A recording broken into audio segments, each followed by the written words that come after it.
Book 299. Good morning, good morning. Welcome back to Morning Motivation with Matthew Daniels, and today I'm going to tell you guys about the sole survivor and the monumental lie.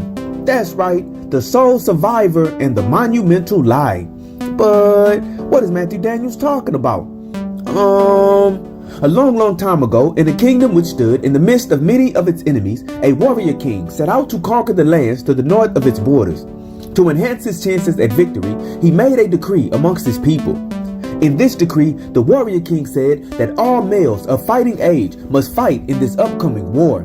The king further stated that to retreat was not an option. All fighting men were required to fight to the death. They would either come back from this campaign victorious, or every last man sent to fight would die right there on the battlefield. All males of fighting age answered the call of the king, and in 3 months they set out to engage in the first battle. One of my ancestors, no less, was sent off to fight in this war, and they have passed down directly to me from mouth to ear the exact details of what took place so long ago.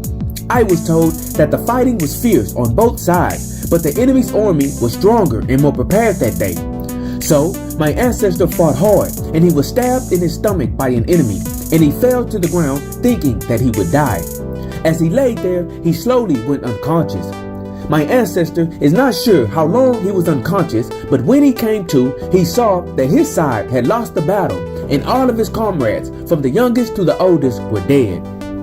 Remembering the decree of the king, my ancestor lamented the fact that he did not die, and he could not see himself never returning home again. So he came up with a monumental lie that he would tell the king to explain why he survived. My ancestor told the king that the commander gave him leave from the king's decree so that someone could return home and tell the story of what happened that day. He said that the commander wanted the wives and children of the fallen soldiers to know of the valiant deeds of their loved ones. The king accepted this lie, and he commissioned my ancestor to write a book concerning the battle. And the king said that he should include all of the feats of bravery and strength that were shown that day. My ancestor wrote his book, and he became famous and loved by everyone inside the kingdom. His name became great throughout the land. After several years, the king again waged war on the lands to the north of his borders, and this time he made a great slaughter of them and took away many prisoners. As they paraded the prisoners through the streets, one of them looked at my ancestor and stared. "You," the prisoner said, pointing, "I thought I killed you years ago when I ran you through with my sword." My ancestor gasped as he realized that the prisoner was the enemy who had stabbed him in his stomach. And after the prisoner was questioned, it was found out that my ancestor had lied about what took place that day. The king listened to the prisoner, and he then questioned my ancestor, who reluctantly admitted his lie.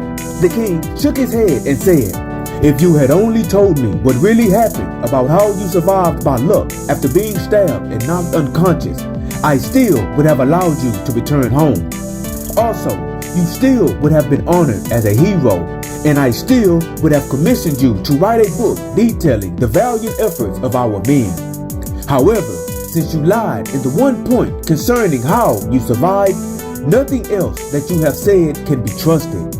Because of this, your book will be destroyed, and your name will no longer be great, and the future generations will not remember you because of how honorable you are.